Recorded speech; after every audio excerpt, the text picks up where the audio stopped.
तो आज हम लोग चर्चा करेंगे। आज का टॉपिक है यजन। आज का टॉपिक यजन है और हमने सोचा ये यजन, याजन, इष्टभृति, ये 3 टॉपिक हम लोग लेंगे लगातार 3 दिन। तो कैसे ये बात आई, जो ये टॉपिक, ये विषय, इस विषय पे हम लोग कुछ चर्चा करें। तो एक आलोचना प्रसंग का एक छोटा सा क्लिप मिला। उसमें शरद दा ঠাকুর जी से कह रहे हैं कि গত সপ্তাহ কলকাতায় একটা সৎসঙ্গ অধিবেশনে আমি যজন যাজন ইষ্টভৃতি সম্বন্ধে আলোচনা করি। তাতে পরে কয়েকজন মন্তব্য করেন এসব তো পুরনো কথা। शरद चंद्र कर्मकार थे, उन्होंने कहा ठाकुर से कि पिछले दिन मैंने कोलकाता में इस तरह से चर्चा की, तो यजन याजन इष्टभृति इसी विषय पे मैं बोला। तो कुछ लोगों ने मुझे आगे कहा कि अरे ये सब तो बहुत पुराना हो चुका है। तो इस पर जवाब ठाकुर ने दिया, শ্রী শ্রী ঠাকুর জোরের সঙ্গে বললেন, এই পুরনো বাদ দিয়ে নতুন যা কিছু করতে যাবে তার একটাও হবে না। ये पुराना छोड़कर नया कुछ भी करने जाओगे वो नहीं होगा। तो ये ठाकुर की ये बात जब पढ़ी मैंने तो हमारे दिमाग में आया कि नहीं, अब हम लोग वहां से शुरू करेंगे। फिर यजन याजन इष्टभृति, इस पे चर्चा करेंगे। तो आज हमारा यही है सब्जेक्ट, यजन। तो जो भी शॉर्ट टाइम में जो थोड़ा बहुत हो पाया है, फिर अगर समय रहता है तो हम लोग सब मिलकर चर्चा करेंगे। तो पहला, ठाकुर जी यही 3 चीज ठाकुर ने कहा। तो इस 3 चीज पे बहुत लोग जानते हैं ये इस वाणी को कि होश ना जोगी होश ना ध्यानी, गोसाई गोविंद যাই না হোশ, যজন যাজন ইষ্টভৃতি না করলে তুই কিছুই নস। तुम योगी हो या ध्यानी हो, गोसाई गोविंद जो भी सही, यजन याजन इष्टभृति नहीं किया तो कुछ भी नहीं। You may be an ascetic or a meditative, a master or a lord, whatever you be, nothing you are if you do not observe the vows of यजन याजन इष्टभृति। अगर ये 3 नहीं किया तो तुम कुछ भी हो, तुम कुछ नहीं। तो ये स्पष्ट ठाकुर ने कह दिया। और ये जो 3 चीज है, ये क्लू, ये हमें मिलता है इनिशिएशन, यही दीक्षा। जब हम सदगुरु पुरुषोत्तम की दीक्षा लेते हैं, आदर्श से जब हम दीक्षा प्राप्त करते हैं, तो हमें ये क्लू मिलता है, तो हाउ टू लीड लाइफ, जीवन को कैसे हम परिचालित करें। तो दीक्षा, इसके बारे में शास्त्र में दीक्षा पर बहुत चर्चाएं हुई है, लेकिन शास्त्र के अनुसार दीक्षा कौन देते हैं? तो शास्त्र तो कहता है कि जो तत्वज्ञ, जो ब्रह्मज्ञ तत्वज्ञ जो गुरु हैं, एकमात्र वे ही दीक्षा दान के अधिकारी, और कोई नहीं। जो ब्रह्मज्ञ तत्वज्ञ जो हैं, एकमात्र वे ही हैं दीक्षा दान के अधिकारी, वही एकमात्र दीक्षा दे सकते हैं और कोई नहीं। लेकिन बाद में क्या होता है कि सब हर हमेशा तो ये ब्रह्मज्ञ तत्वज्ञ नहीं मिलते। तो उस समय उनके जगह पर, उनके अभाव में, ऐसा कहूं कि ब्रह्मज्ञ उनके अभाव में, तब कुछ पंडित गुरुगिरी पेशों की तरह लेते हैं, जस्ट लाइक वोकेशन, एक वृत्ति की तरह कि, और उसको पेशा की तरह लेकर फिर क्या होता है, जिस तरह से नॉर्मल वोकेशन चलता है वंश परंपरा के अनुसार, तो उसी वंश परंपरा के अनुसार वो दीक्षा भी वही वंश परंपरा के अनुसार वो लोग, तो उसको कहते हैं, वो उसका नाम वो लोग दे देते हैं कुलगुरु, जो वो एक के बाद वही वंश का उसमें दीक्षा देते रहते हैं, तो उसका नाम वो कुलगुरु। और हमारे भारतवर्ष की ये विडंबना है कि ये कुलगुरु की दीक्षा एक बार जो ले लेते हैं, इस टाइप का, मैं तत्व ब्रह्मज्ञ दीक्षा की बात नहीं कर रहा हूं, मैं साधारण जो सत्य है, तो उसके बाद जब सदगुरु की दीक्षा की बारी आती है तो उस समय बहुत लोगों को एक दिक्कत महसूस होती है, जो कैसे दीक्षा त्याग हो जाएगा, गुरु त्याग हो जाएगा। तो ये सब बहुत सारी बातें आती हैं। तो इस पे एक दीक्षा पे पहले मैं एक वाणी पढ़ दूं, ठाकुर जी दीक्षा का मतलब क्या कहते हैं, तो उस वाणी को पहले हम देख लेते हैं, फिर हम आगे इस पर चर्चा करेंगे। अभी ठाकुर की वाणी है, অনুরাগের ঝলক ঝোঁকে, অনুরাগের ঝলক ঝোঁকে আত্মোৎসর্গ নিবেদনে আসলে নতি অনুগতি প্রেষ্ঠ স্বার্থী উদ্দীপনে সন্ধানী এই অনুরাগে নিয়ে সেবার সমীক্ষা প্রেষ্ঠ নীতির পথে চলাই मंत्रपूत दीपन दीक्षा। अनुराग के झलक झोंक से आत्मोत्सर्ग निवेदन में यदि आए नति अनुगति पृष्ठ स्वार्थी उद्दीपन में संधानी इस अनुराग से लेकर सेवा की समीक्षा पृष्ठ नीति के पथ पर चलना ही मंत्रपूत दीपन दीक्षा। इसका अनुवाद इंग्लिश में भी हम पढ़ लें। Offering through sacrificing the self, offering through sacrificing the self in the flashing love's inclination, in the enthusiasm of beloved's interest, when come up, pursuing submission in this inquisitorial devout love with the service's deliberation to move on the path of ideal's principle is the mantra anointed initiation. तो ये इस दीक्षा की जो चर्चा मैं कर रहा था, ये कुलगुरु दीक्षा जो होती है, तो बहुत सारे हमारे समाज में ऐसे होते हैं कि बाद में सदगुरु की दीक्षा लेने बहुत हिचकिचाते हैं, लेकिन ये समझना बहुत जरूरी है कि ये कुलगुरु जिस कुल की बात होती है, इस कुल का और ये कुलगुरु का ये जो कुल है, ये दोनों में आसमान और जमीन का अंतर है। ये वो कुल नहीं है, ये कौल भी वही ब्रह्मज्ञ, वो सनातन, उसको जानने वाले, उन्हीं को ये कौल वो कहते थे, वहां से वो कौल आया। लेकिन हम लोग ये साधारणतः इसमें समझ लेते हैं। तो इसमें एक बहुत सुंदर सुरेश चंद्र मुखोपाध्याय, जहां तक अगर मैं गलत ना हूं तो सुरेश चंद्र मुखोपाध्याय एक ऐसे व्यक्ति थे जो एक जीवन में 2 पुरुषोत्तमों का उनको सानिध्य मिला था। और ये भी बहुत सौभाग्यवान मैं कह सकता हूं कि रामकृष्ण परमहंस को भी उन्होंने देखा था और श्री श्री ठाकुर अनुकूल चंद्र जी को भी। तो ये उनका परम सौभाग्य था कि एक जीवन में ऐसे बिरले लोग होते हैं जो कि दोनों को इस तरह से एक्सेप्टेंस करते हैं। तो उनका एक मुझे मिला, तो उसको मैंने थोड़ा हिंदी किया है, बांग्ला में अभी जरूरत नहीं है, पढ़ूंगा नहीं। तो हिंदी में, तत्व दृष्टा ही थे दीक्षादाता आदि पुरा काल से, इसमें स्पष्ट हो जाएगा कि दीक्षा की बात समस्त। तत्व दृष्टा ही थे दीक्षादाता आदि पुरा काल से, उनके ही आसन को दखल किया कुल गुरु के दल ने। कुल का मतलब वंश समझते कुल गुरु के दल कुलगिरी को वंश का पेशा बना लिया, संबल, जीवन यापन का संबल बना लिया उसको।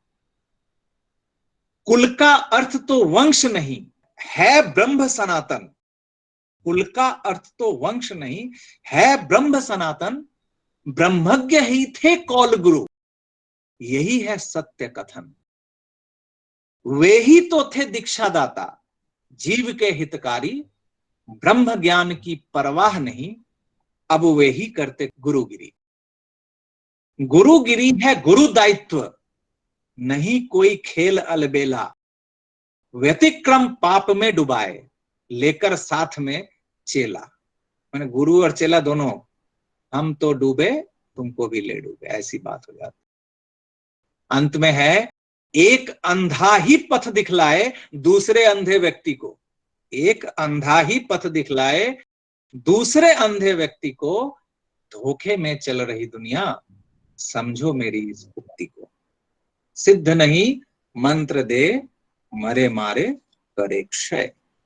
तो ये मूल बात है। तो दीक्षा एकमात्र जो तत्वज्ञ ब्रह्मज्ञ जो होते हैं वो देते हैं, पुरुषोत्तम सदगुरु तो स्वयं ईश्वर के प्रतिभूत तो ईश्वर ही होते हैं, तो वो देते हैं। तो ठाकुर के भी जीवन में कुछ हिस्टोरिकल तथ्य हैं। पहले कुछ लोगों को ठाकुर ने स्वयं भी दीक्षा दिया था, ठाकुर की बात कर रहा हूँ, उससे पहले तो माँ जो दीक्षा दिया था वो माँ ने दिया था, वो उसकी बात नहीं, मैं ठाकुर के बाद की इसकी बात कर रहा हूँ।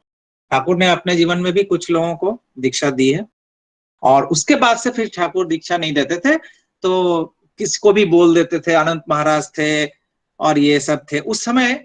अभी जैसे दीक्षा दान के लिए पंजा दान होता है, अधिकार दिया जाता है, उस समय ठाकुर जी सिर्फ मुंह से बोल देते थे, उसी से दीक्षा होती थी उस समय।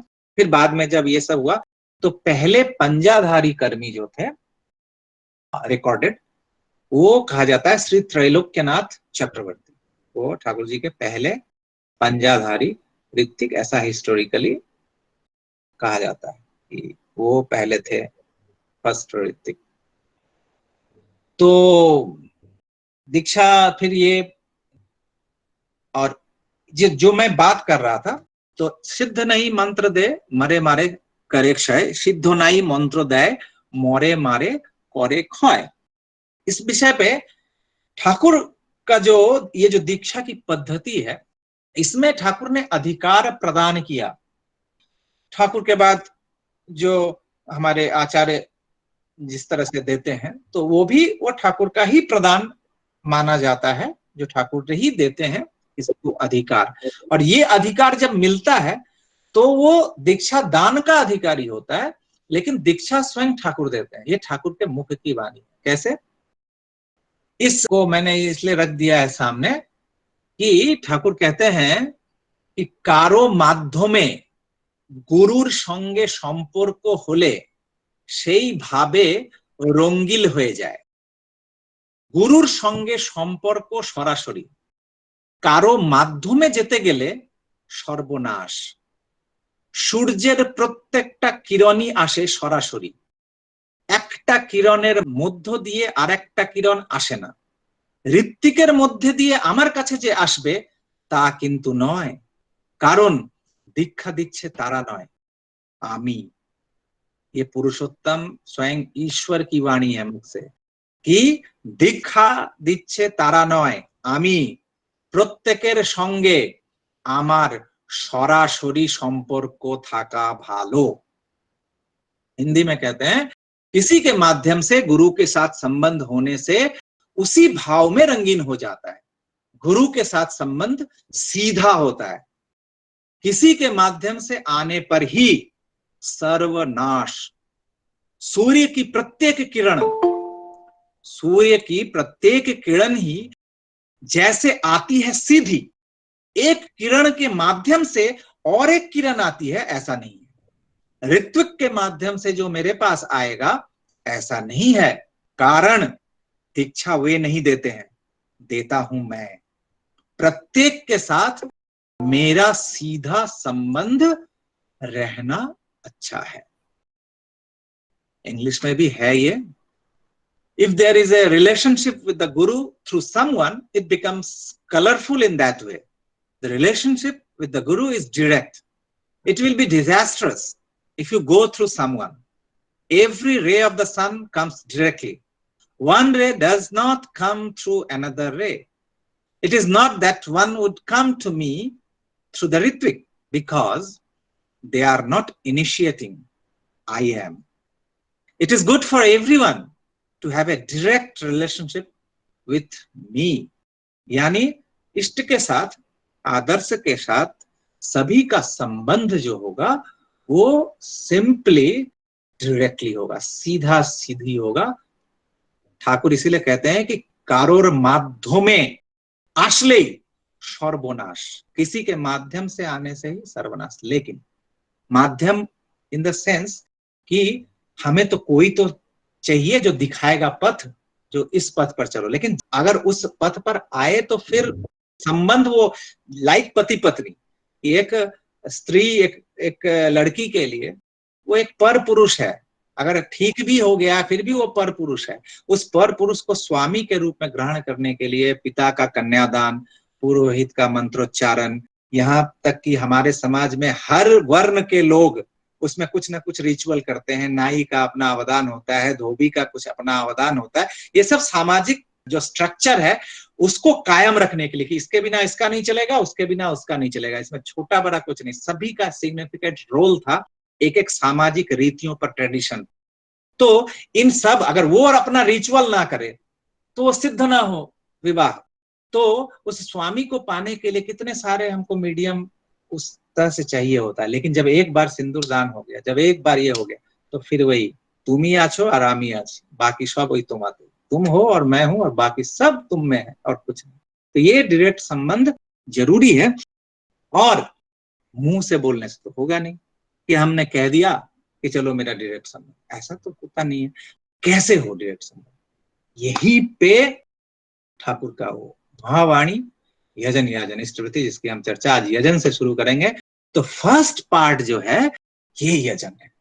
दिस इज वेरी इंपॉर्टेंट, क्योंकि तीन चीज मैं बताऊं, तीन चीज ह्यूमन लाइफ में हम हर कोई के सामने हमारे आता है। इंडिविजुअल आई एम, और एक है मेरा एनवायरमेंट जिसमें मैं पलता हूं बढ़ता हूं, और आइडियल। यही तीन चीज है यजन याजन इष्टवृत्ति। इंडिविजुअल यजन, एनवायरमेंट याजन, और आइडियल या लॉर्ड या इष्ट, दैट इज इष्टवृत्ति। यही तीन चीज का कॉम्बिनेशन में हमारा जीवन बीइंग एंड बिकमिंग की ओर चलता है। तो यजन की चर्चा हम जैसे आज करें, ज्यादा कुछ मैं बोलना नहीं चाहूंगा क्योंकि सभी लोग बहुत सारी चीजें हैं उसका अध्ययन करेंगे, लेकिन कुछ कुछ टेक्निकल चीज सब हम आज चर्चा करेंगे इस विषय पे। तो यजन का मतलब, फर्स्ट अगर पहला शब्द जो समझ में आता, चूंकि मैंने कहा इंडिविजुअल, यहाँ पे एवरीथिंग इज इंडिविजुअल, मैं और आगे पीछे कुछ नहीं आ रहा है। तो पहला लाइन जो आता है एडजस्टमेंट ऑफ द सेल्फ, जो मेरा जो ये सेल्फ है, इस सेल्फ को तो एडजस्टमेंट का होता है एड टू जस्ट, और जस्ट मतलब यही है जस्ट, ये this is righteousness, this is Lord, यही है आइडियल।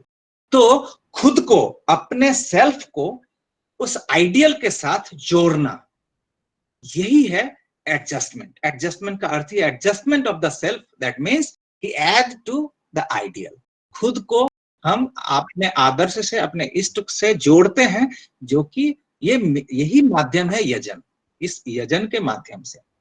तो इसमें पहला जो बहुत इनिशियल स्टेज पे, ये भी ठाकुर का ही बोला हुआ है, इसका हम थोड़ा सा कर लें बात, इस बात की कि संस्कृत में ठाकुर के मुख से ही सुनी हुई बात है, संगात संजायते श्रद्धा। तो फर्स्ट यजन का फर्स्ट रिक्वायरमेंट है प्रॉक्सिमिटी, कि सानिध्य, संग। ये संग जो हनुमान की चर्चा हमने इससे पहले किया था कि पहला उनको चाहिए था संग। तो हम अपने इष्ट का संगति कैसे पाए, उनका प्रॉक्सिमिटी हम कैसे पाए, तो उसको जब हम जब आते हैं नजदीक, और अभी नहीं है इष्ट, अगर फ्लेश एंड ब्लड में नहीं है, लेकिन वो जीवंत आदर्श हैं, दैट मीन्स कि वो जीवंत होके घूम रहे हैं इस पेरीफेरी में। तो नजर खुला रखना होगा। उस तरह से अगर हम संगति करें, दूर से देखने से कुछ पता नहीं चलता, दूर से कुछ और नजर आता है, जब नजदीक आते हैं, जब मिलते हैं, तो फिर धीरे धीरे दृष्टि बदलती है। आचार्य का संग करते हैं और अग्रणी जो सब हैं उनका संग करते हैं, तो धीरे धीरे धीरे धीरे दृष्टि खुलता है, तो वो इष्ट का ही वो संग होता है। तो जब संग होता है, जब इष्ट का आभास मिलता है मुझे, वो स्मृतियां जब जागृत होती हैं, तो क्या होता है, श्रद्धा। बाहर से कुछ और सोच रहे थे, श्रद्धा आती। यही श्रद्धा जब बढ़ती है तो विजन क्लियर होता है, दृष्टि शुद्ध होता है, और यही दृष्टि जब देखने का नजरिया जब बदलता है तो विश्वास आता है। और विश्वास जिस समय आता है फिर जुक्ति तर्क के परे। विश्वास फिर कोई जुक्ति तर्क रीजनिंग नहीं चाहिए, वो निर्विचारिता, जो और कोई विचार उसके आरे नहीं आता। और जब ये निर्विचारिता आ जाता है तो प्रेम, यही प्रेम है। और प्रेम जब हो जाता है एक बार तो सेल्फ सरेंडर, आत्मसमर्पण, ये कंप्लीटली है। इसको हम लोग आगे स्लाइड में देखेंगे। 7 स्टेप्स, ये 7 स्टेप्स हैं कि प्रॉक्सिमिटी, पहला चाहिए सानिध्य, उस सानिध्य से आता है रिगार्ड, रेवरेंस, उसके बाद इस रेवरेंस से रिफाइंड विजन, दृष्टि शुद्ध होती है, इससे फेथ, विश्वास हो जाता है उन पे, और जब विश्वास होता है तो नो मोर अदरवाइज कंसिडरेशन, दूसरी और कोई भी कंसिडर हम करते ही नहीं, हम सिर्फ इस पे ही फर्म रहते हैं। और तब होता है प्रेम, प्रेम के बाद सेल्फ सरेंडर। नेक्स्ट, इसके बाद अब दीक्षा लेने के बाद जब ये प्रेम जब होता है, सेल्फ सरेंडर जब होता है उनके प्रति, जिस तरह से हनुमान का हुआ था या और भी भक्तगण का जिस तरह से होता है, तो ये कुछ कुछ चीजें हैं जो कि जीवन में पालन करके चलना पड़ेगा प्रैक्टिकल लाइफ में।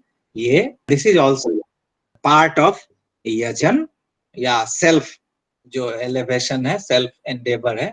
इसमें एडहेरेंस है, निष्ठा, ठाकुर कहते थे निश्चय से लगे था का मतलब कॉन्स्टेंटली, टिक, उसमें हम लगे रहे कॉन्स्टेंटली, उसमें कोई छेद ना हो। एलिजेंस, अनुगति, जो मेरा जीवन की जो गति है, एलिजेंस है, वो उनकी ओर ही रहे, टुवर्ड्स हिम एवरीथिंग। और एक्शनर्ज, कर्म करें, कर्म संवेग, उनके प्रति कर्म, वो जो प्रयासशील उस वाणी में था, प्रयास विहीन नहीं होना है, प्रयास कर्म करना है उनके लिए। और इन दोनों को करने में ये 2 चीज बहुत जरूरी होता है। श्रम सुख प्रियता, उनके लिए श्रम कर कर सुख का अनुभव करना, प्लीजिंग लेबर लविंग एटीट्यूड। और दूसरा, इस कर्म करने के केस में या उनके साथ रहने के चक्र में कभी कभी हो सकता है क्लेश दुख कष्ट अगर आए, तो उसको भी क्लेश सुख प्रियता, प्लीजिंग पेन्स टेकिंग एटीट्यूड, ये सब है हमारे जीवन में, हमको इसके पालन करना है। ये सब प्रैक्टिकल लाइफ में चलते हुए ये सब बात आएंगी। तो इसके बाद तो ये सब चीज अगर हम ठीक ठीक करके चलते हैं, ये सब चीज अगर हम ठीक ठीक लेके चलते हैं, तो देन डिवोशन, तब जाके भक्ति, ठाकुर के पथ पर चलते हुए, कर्म करते हुए, ये निष्ठा, अनुगति, कृति संवेग, श्रम सुख प्रियता, क्लेश सुख प्रियता, ये सब कुछ जब हम धीरे धीरे लेके प्रैक्टिस करना शुरू करते हैं तो आता है डिवोशन। और इस डिवोशन को कायम रखने के लिए, क्योंकि फ्लक्चुएशन है लाइफ का, it's like ups and down, ups and down, इसको कायम रखने के लिए, तो इस डिवोशन को, इस भक्ति को कायम रखने के लिए कुछ कुछ चीजें हैं जो कि डेली लाइफ में ठाकुर ने कहा है इसको हमें प्रैक्टिस करनी चाहिए। तो इसमें पहला ही आता है जप और ध्यान, यजन का। तो जो पहला जो पर्सनल जो है, सुबह उठकर सबसे पहले हम जब नींद से उठते हैं तो पहला ही आता है जप और ध्यान। तो ये इसकी चर्चा पिछले सेशन में हमने किया था, हम लोगों ने जप और ध्यान पे। तो लेकिन फिर भी कुछ चीजें आज हम चर्चा कर लेंगे। तो इस पे एक वाणी है, उसकी पहले हम चर्चा कर लें, जप और ध्यान पे जो। तो ठाकुर जी की एक वाणी है, उषाय निशाय मंत्र साधन, चलाय फेराय जप, যথা समय इष्ट निदेश, मूर्त कराई तप। उषा निशा में मंत्र साधन, चलते फिरते जप, यथा समय इष्ट निदेश, मूर्त करना ही तप। यानी उषा निशा, ये जो 2 टाइम है, ये 2 टाइम मतलब आप कह सकते हैं, इसको इस तरह से भी ले सकते हैं कि हम उषा दिन का काल भी और रात्रि काल, ये दोनों में, प्रकाश के समय में भी और अंधकार के समय में, ये दोनों टाइम में मंत्र साधन करना पड़ेगा। और जप जो है, मंत्र का जप, ये सब समय, चलते फिरते उठते बैठते कहीं भी रहें, इसको करना है। और यथा समय जो इष्ट का जो निर्देश है, जब जब जहां जरूरत है उसको मूर्त करना होगा, उसको मैनिफेस्ट करना होगा, प्रैक्टिकली अपने जीवन में उसको पालन करते हुए चलना होगा। प्रैक्टिसिंग मंत्र eight dawn and dusk, repeating holy name in every day manner, timely materializing commands of the Lord, make the devout austere endeavor। तो इस वाणी पे हम लोग इसको समझेंगे, इस तरह से हम चलेंगे।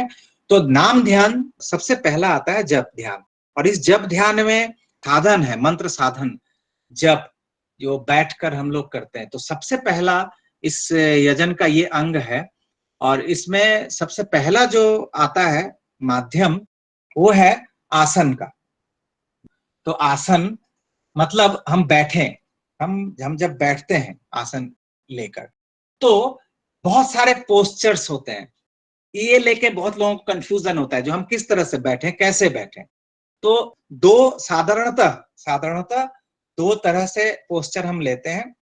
एक को स्वस्तिक स्वस्तिक आसन कहते हैं, जिसको हम एक और शब्दों में सुखासन भी कहते हैं। नॉर्मल जो हम ऐसे पांव पे पांव ऐसे रख के जो बैठते हैं प्रेयर के लिए, जैसे भी बैठते हैं, तो ये सबसे सिंपल और सबसे आरामदायक होता है। बहुत देर तक नॉर्मली हर कोई इसमें बैठ सकते हैं। और एक होता है पद्मासन। पद्मासन पे भी वो एक पांव के ऊपर एक पांव, तो ये थोड़ा सा कठिन होता है, सबों के लिए ये संभव नहीं है। तो कोई भी ऐसा नहीं है कि पद्मासन में ही करना है, या ऐसा नहीं है कि सुखासन में ही करना है, ऐसा नहीं। जिसमें कंफर्ट फील करें।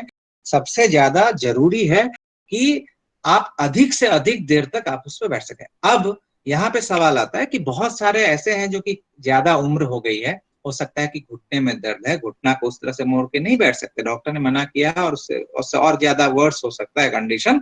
तो कोई जरूरी नहीं है, उस समय उनकी उम्र में जो सुविधा है, बैठ के अगर पांव झुला के अगर किसी चेयर पे या बिछावन पे जैसी सुविधा है, उस हिसाब से आसन करेंगे। लेकिन बेसिकली अगर स्वस्थ हैं, सब तरह से अच्छे हैं, तो जैसे नॉर्मल हम लोग बैठते हैं।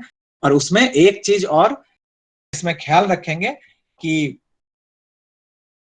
ये जो स्पाइनल है, ये स्पाइनल और ये कंधे का ये सर, ये तीनों स्ट्रेट लाइन में होना चाहिए। इसका भी फिर भी इसमें भी बहुत सारे उम्र जिनकी हो गई है, उनको थोड़ी सी दिक्कत हो सकती है। तो ये उनके लिए है। जैसा सुविधा हो, जैसा आराम से वो ज्यादा से ज्यादा देर बैठ सके, वैसा करेंगे।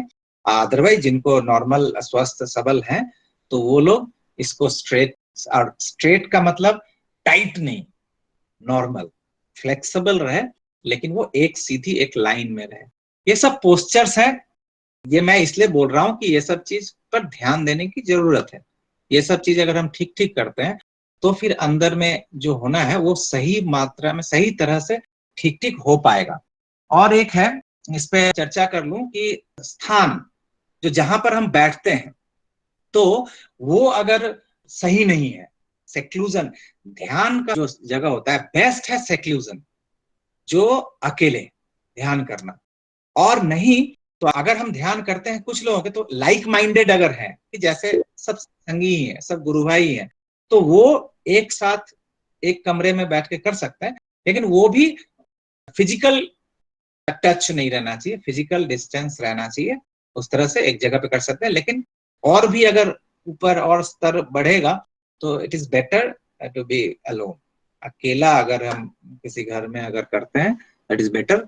और खुद को अगर ऐसे पतले से चादर से ढक लेते हैं, तो ये सब कुछ ही है कि बाहर के डिस्टरबेंस को थोड़ा सा हम उसको अपने लायक बना लें, ताकि हमारा वो इजीली हो। तो ये सब चीज जरूरी है।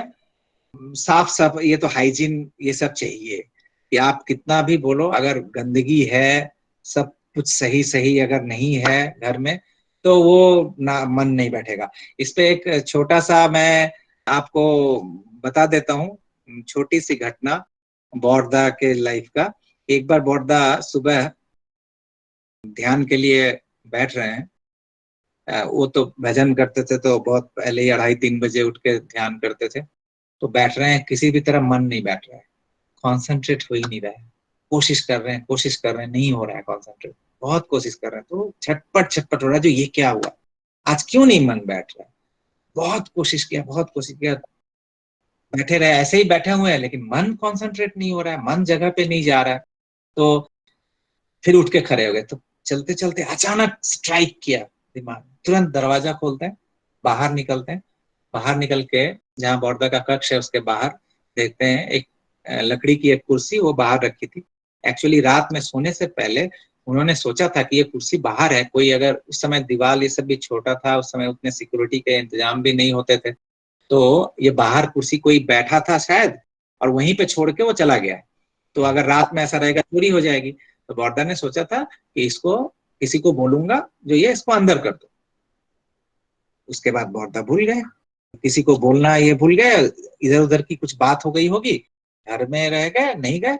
अब ये जैसे ही ये दिमाग में आया वो निकले, फिर उस समय देखे कुर्सी वहीं रखी थी, उन्होंने कुर्सी को उठाया, खुद उठा के उसको अंदर किया जहां पे रखना था, वहां आके फिर घर में गए, बैठे ध्यान में, तुरंत कॉन्सेंट्रेट हो गया।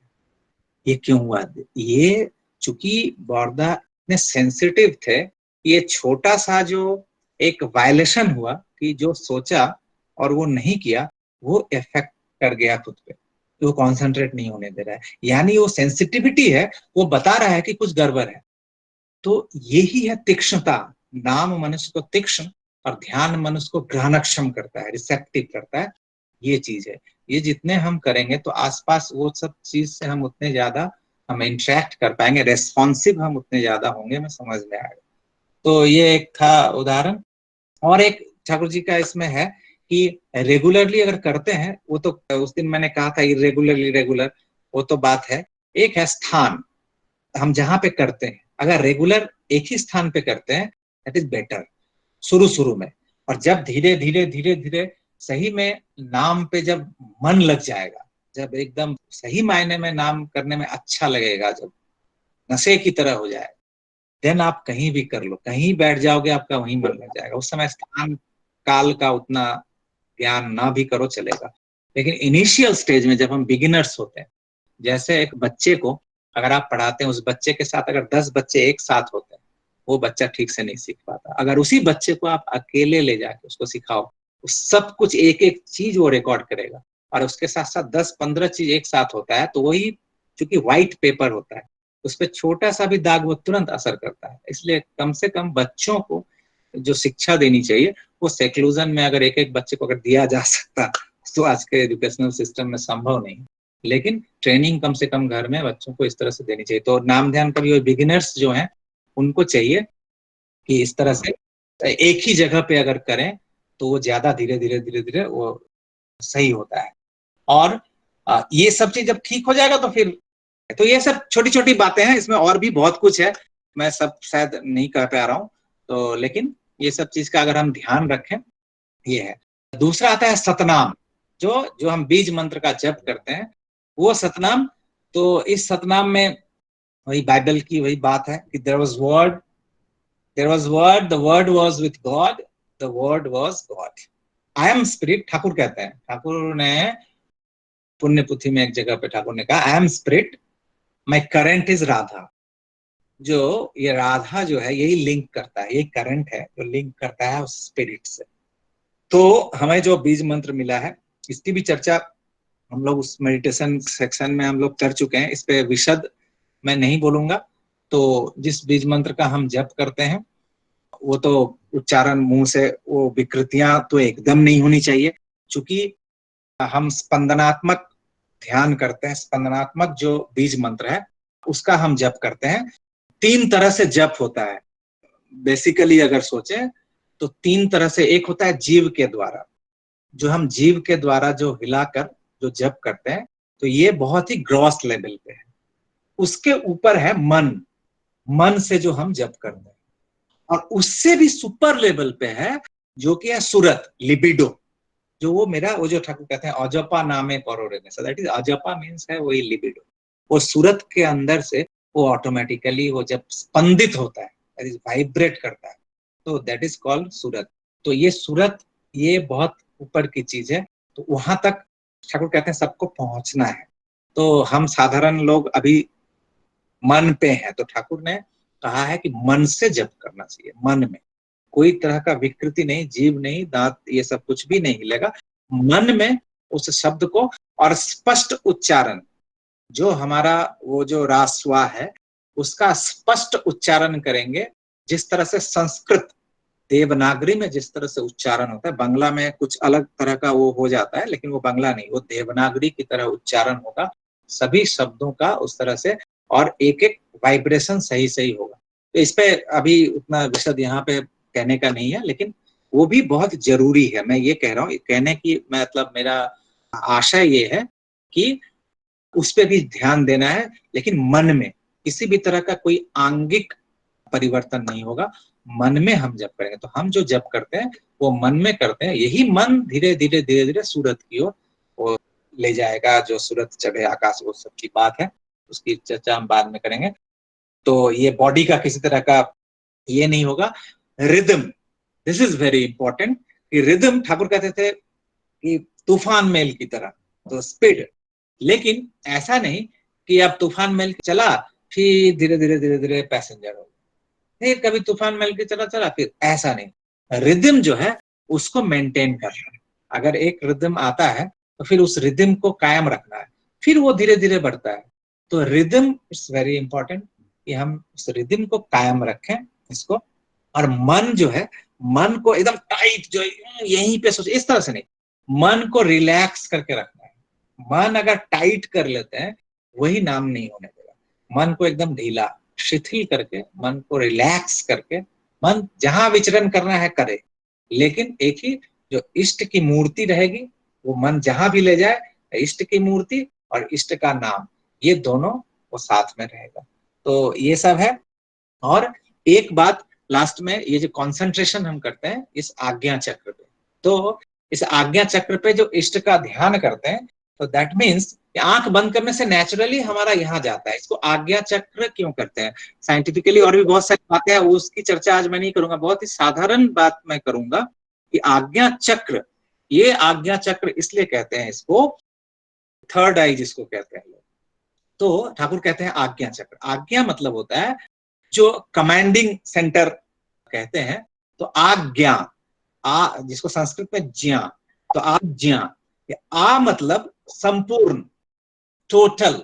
जिस तरह कहते हैं आ समुद्र हिमाचल, दैट मीन्स कि पूरे समुद्र से लेकर हिमालय। तो आ मतलब होता है संपूर्ण, और ज्ञा, ये ज्ञा इससे ये हुआ है कि ज्ञान, नॉलेज, विजडम। तो मेरा जन्म जन्मांतर का कितने लाखों साल करोड़ों जो भी है मेरा, जिस तरह से इवोल्यूशन हुआ है, ये संपूर्ण जो मेरा ज्ञान है वो यहाँ पे इम्प्रेग्नेटेड, यहीं पे है। This is the store of knowledge. तो मेरा संपूर्ण सब, जब भी मैं कुछ करता हूं तो एक्चुअली यहीं से कमांड होता है, यही मुझे गाइड करता है कि what to do, why to do, how to do. तो ये यहीं से मुझे कमांड कर रहा है इस जगह पे। और इसीलिए इस जगह पे कैसे कमांड करता है, तो तीन तरह से हम एक्चुअली, हम जीवन में जो कर्म करते हैं तो तीन चीज हमें गाइड करता है। कि सपोज बहुत सिंपल हम एक एग्जाम्पल लेंगे कि हमें भूख लगी है। अब हमें भूख लगी है तो मुझे खाना पड़ेगा, तो मैं बाहर निकलता हूँ कि कहीं खाना ढूंढता हूँ। अगर एक ही जगह है खाने का, एक ही स्टॉल है, वहीं पे खाना है, जिंदा रहना है वहीं, तो खाना ही नहीं, क्या करूंगा, मर जाऊंगा। तो एक ही स्टॉल है, प्रॉब्लम नहीं था, क्योंकि मुझे उसी स्टॉल में नो ऑप्शन। तो बहुत अच्छा था, उसमें घुस के खाते। लेकिन प्रॉब्लम कैसे आ गया, तो 10 दुकान, 10 शॉप्स वहां लगे हैं, इसमें जाओ, इसमें जाओ, उसमें जाओ। चलो डिसाइड किया कि इसमें जाओ, बहुत अच्छा, उसमें गया। अब उसमें गया, अगर एक ही फूड होता, नो प्रॉब्लम, मुझे तो वही खाना है, जिंदा रहना किसी भी तरह, तो जो मिल रहा है खा लूंगा। प्रॉब्लम क्यों आया, ऑप्शंस, ये खाओ वो खाओ। तो ये सब कुछ ऐसे इस क्रम में जब आता है, तो देखा जाता है कि एक ही गर्भ के 4 संतान होने पर भी वो एक चीज नहीं खाते या एक ही जगह पे नहीं जाते, उनकी भी अलग अलग मनसाएं होती है। तो ये क्या चीज है, क्या एक ऐसा चीज है जो मुझे गाइड करता है कि व्हाट टू चूज या हाउ टू चूज, कैसे हम चूज करें या हम क्या लें क्या करें। ये क्या ऐसा चीज है जो मेरे अंदर से गाइड करता है। तो उसमें ये तीन चीज मुझे लगता है, ये तीन चीज है जो कि मुझे गाइड करता है। पहला है इंस्टिंक्ट, जो प्रारब्ध कर्म, जो मैं जो था, मैं किसी और मैं था इसलिए मैं हूं, अगर मैं नहीं था तो मैं नहीं रहता अभी। तो अगर मैं था तो उस समय का जो कर्म या जो सब हुआ है मेरे साथ, मैं वही हूं, दैट इज आइडिया। वो आइडिया ही आज मैनिफेस्ट किया है किसी एक माता पिता को प्लेटफॉर्म मिलने के बाद वो आइडिया आज कॉन्डेंस्ड होके रक्त मांस शरीर मिला। तो ये जो आइडिया है, तो वो आइडिया का भी तो कुछ एक्शंस होगा। तो उस एक्शन से जो आइडिया बना, वो इंस्टिंक्ट बना, वो मुझे गाइड कर रहा है। जो ये करो, ये अच्छा लग रहा है, वो बुरा लग रहा है, ये मुझे अट्रैक्ट कर रहा है, उसके प्रति मैं इंक्लाइंड हूं। ये सब कुछ कुछ कुछ इंस्टिंक्टिव है, जो कि ये मनुष्य को गाइड करता है। बहुत सारे लोगों में देखा जाता है कि कुछ कुछ अद्भुत गुण जो आते हैं, बहुत प्रखर दिखते हैं। तो ये सब का भी कारण है। छोटे छोटे, बहुत ही छोटी उम्र में एक कोई विधा है, हो सकता है संगीत का या किसी पढ़ाई का या किसी विज्ञान का, तो जिसकी कल्पना नहीं कर सकते जो किसको कैसे रहा। तो ये सब चीज वो इंस्टिंक्ट काम करता है। तो वो एक पहला फैक्टर है जो गाइड करता है, जिसपे हमारा हाथ नहीं होता एक्चुअली, क्योंकि इंस्टिंक्टिव तो जो आ गया वो आ गया, वो तो है, उस पर हम कुछ नहीं कर सकते। ये हमें गाइड करता है कि हम क्या चूज कर रहे हैं। दूसरा आता है हैबिट। ये हैबिट कहाँ से? तो हमारे घर में हम बचपन में नीम पत्ता जो होता है ना, तो इस समय ये जो सीजन चेंज का समय होता है, मार्च, फरवरी मार्च का, पॉक्स प्रिवेंटिव कहते हैं ये नीम को। तो हमारे यहाँ बचपन में, चूंकि आश्रम का ये रिवाज है, ठाकुर का कहा हुआ है, तो नीम पत्ते को बैगन के साथ मिला के उसको बनाते हैं भाजी की तरह, और उसको चावल के साथ पहले ग्रास में खा लेना पड़ता है। बचपन में मैं रोता था कि नहीं खाऊंगा, क्यों, कौन बच्चा नीम वो तीता खाना चाहेगा। तो मैं रोता था और आंख से आंसू बहते थे। माँ कहती थी अगर नहीं खाओगे तो खाना नहीं, दूसरा खाना नहीं खाना, यही खाना है। तो नाक बंद करके किसी तरह से उसको अंदर से उसको गिल लेता था, जो भी करता था किसी तरह से करता था। आज वो जबरदस्ती खिलाते खिलाते आज मेरी ये हालत है कि वो नीम और बैगन अगर मुझे मिल जाए, मुझे और कोई भी डिश नहीं चाहिए, मैं सिर्फ उसके साथ ही खा ले सकता हूँ। मुझे डिलीशियस लगता है आज के सामने। तो ये हैबिट कैसे बना? ये हैबिट मेरी माँ ने मुझे बनाया। तो वो अच्छा हो तो वैसा भी हैबिट बनता है, अगर बुरा भी कोई चाहे तो बुरा हैबिट भी इसी तरह से क्रॉप अप करता है, इस तरह से बनता है। तो ये दूसरा चीज है जो गाइड करता है, what to choose, how to choose. ये क्या चूज करें और कैसे करें, ये गाइड करता है दूसरा हैबिट। तीसरा है environment. This is very important. अभी के सिनेरियो में अगर हम देखें, वेरी इंपॉर्टेंट। अगर मैं पूछूं यहाँ पर जितने हैं, जो अभी से 10 साल पहले, 20 साल, 25 साल, 30 साल, 40 साल पहले जब राशन आता था, उसमें कोल्ड ड्रिंक्स, चिप्स, इसका नामो निशान नहीं था। अभी अगर राशन आता है तो उसमें कह देती है मम्मी कि सुनो 10 चिप्स उसमें डाल देना कि बच्चे को टिफिन में देना है। तो ये कुछ कुछ चीज है जो कि हमारी नेसेसिटी नहीं है, लेकिन क्या कैसे हुआ नेसेसिटी? तो ये दिल मांगे मोर। हर दिन सुबह उठ के अगर 50 बार 100 बार अगर आंख के सामने में दिल मांगे मोर कहेगा, तो बच्चे वो देखेंगे। That is environment. परिवेश जो है, वो मार्केटिंग जो है, वो मुझे अट्रैक्ट करता है। तो जो हमारा नीड नहीं भी होता है, उसको हम अपना नीड बना लेते हैं, उसको अपना अपना कैरेक्टर बना लेते हैं, उसको हम अपना चरित्र बना लेते हैं। तो अच्छा बुरा सब कुछ, अच्छा भी इस तरह से इम्पार्ट होता है, बुरा भी। तो ये तीन चीज जो मैंने कहा, ये तीनों एरोनियस हैं। अगर तीनों एरोनियस नहीं होते तो एक बच्चे को माँ अंडा कैसे खिलाती?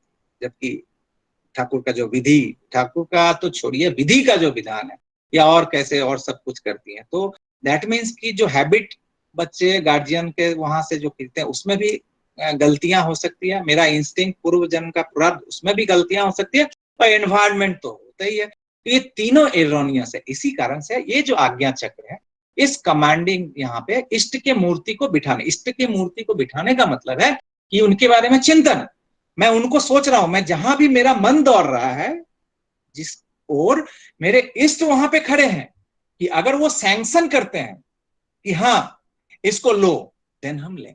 अगर वो सैंक्शन नहीं करते, वहां अप्रूव्ड नहीं होता है, उसको हम डिस्कार्ड करें। बेसिक पर्पस ऑफ ध्यान, ये ध्यान का बेसिक पर्पस मैं समझता हूं। तो मैं मतलब ठाकुर के अनुसार जो भी पढ़ा है, तो उस पर एक वाणी पढ़ दूं जल्दी से। समय तो बहुत निकल गया है, 5 मिनट सिर्फ रहा है। तो ये वाणी ध्यान का विषय का है, चलार साथी का 95 नंबर वाणी है। ध्यान किसको कहते हैं? ठाकुर कहते हैं।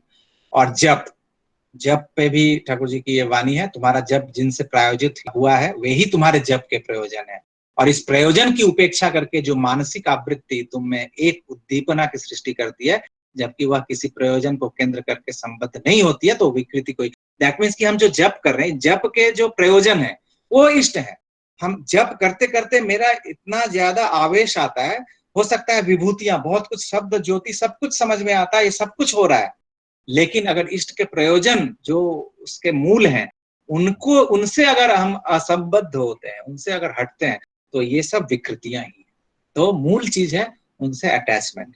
हम अपने को तीक्ष्ण बनाए, हम अपने को ग्रहणक्षम बनाए, रिसेप्टिव बनाए, शार्प बनाए, लेकिन for him, everything for him. तो उनकी ही, उनके लिए वो मूल है ध्यान का। तो ये सब वाणियां हैं, इसको सब देख लेंगे। और एक चीज इसमें नेक्स्ट आता है, जप और ध्यान, खैर हम लोग चर्चा कर ही चुके थे पहले भी। नेक्स्ट आता है संध्या और prayer. This is very important. ये संध्या और प्रेयर ये भी बहुत ज्यादा इंपॉर्टेंट है।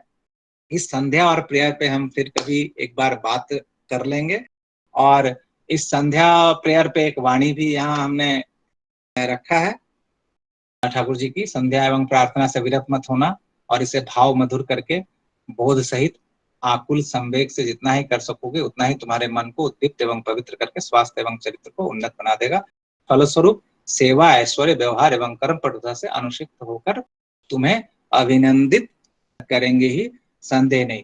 Do never abstain from doing twilight homage and prayer, and the more you can perform this, with pleasing emotional feeling with ardent urge, the more this will make your mind illuminated and purified so as to uplift your health and character. As a result, wealth, saturated with behavior and skillfulness will make you felicitated, there is no doubt. जप और ध्यान, संध्या and prayer, ये था। उसके बाद था maintaining hygiene, adjustment of habits, vows and austerity और study. ये जो चार यजन का जो 6, जप और ध्यान, संध्या एंड प्रेयर, मेंटेनिंग हाइजीन, ये भी, हाँ, मेंटेनिंग हाइजीन ये बहुत इंपॉर्टेंट है। ये भी एक यजन का अंग है।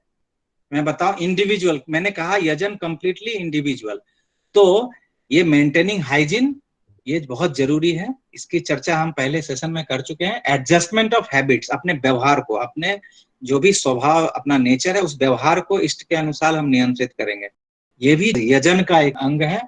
vows एंड ऑस्टेरिटी, हाँ, व्रत, व्रत और तप, ये भी बीच बीच में, जैसे हविष्यन्न करते हैं बहुत सारे लोग, शिशु प्राजापत्य कर लेते हैं, या छोटे छोटे ये सब चीज जो है, ये भी जीवन में अपने शरीर को, अपने मन को प्यूरिफाई करना है। तो ये भी एक यजन का अंग है। सबसे अंत में है स्टडी। ये सबसे ज्यादा जरूरी है कि हम ठाकुर का जो इतना बड़ा वास्ट लिटरेचर है, इसको पढ़ेंगे, इसको समझेंगे, इसको जानेंगे। ये भी एक यजन का अंग ही है। तो आज हम इस प्रार्थना और संध्या पे हम एक बार चर्चा हम लोग करेंगे। आज इसको वाइंड अप करेंगे, इस प्रोग्राम को हम फिर नेक्स्ट किसी एक सेशन में लेंगे। बहुत समय निकल गया है इसमें, तो इस पे और चर्चा भी होगी। अंत में, आज चूंकि रविंद्रनाथ का आज जन्म दिवस है, और ठाकुर जी, रविंद्रनाथ के कुछ कुछ गाने हैं जो कि ठाकुर जी को बहुत पसंद था रविंद्रनाथ के, तो उन्हीं में से एक गाना जो ठाकुर को बहुत ही पसंद था रविंद्रनाथ का, ये आमारे तुमी अशेष कोरेछो, माने मुझे तुमने अशेष जो बनाया है। तो इस पे हमारे बीच डॉक्टर सपन कुमार मंडल वो इस गाने को गाएंगे और हम उस गाने का आनंद लेंगे। श्री ठाकुर को ये गाना बहुत ही पसंद था और हम लोग सब मिलके इस गाने को सुनते हैं।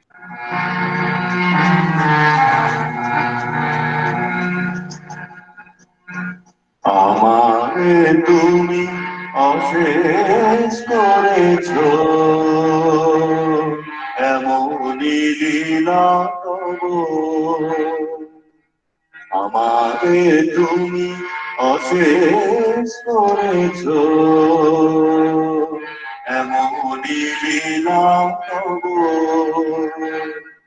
উড়ায়ে ফেলে আমার পরে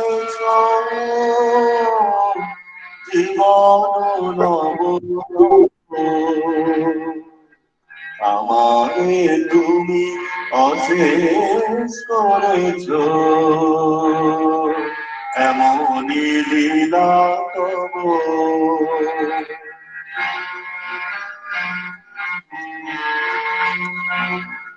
কত যে গিরি কত যে নদী তীরে বেড়ালে বহি ছোট বাঁশি কত যে গিরি কত যে নদী তীরে বেড়ালে বহি ছোট বাঁশি কত দাতা বাজালে ধীরে ধীরে কাহারে তাহা কব আমাকে তুমি অশেষ করেছ এমনই লীলা তব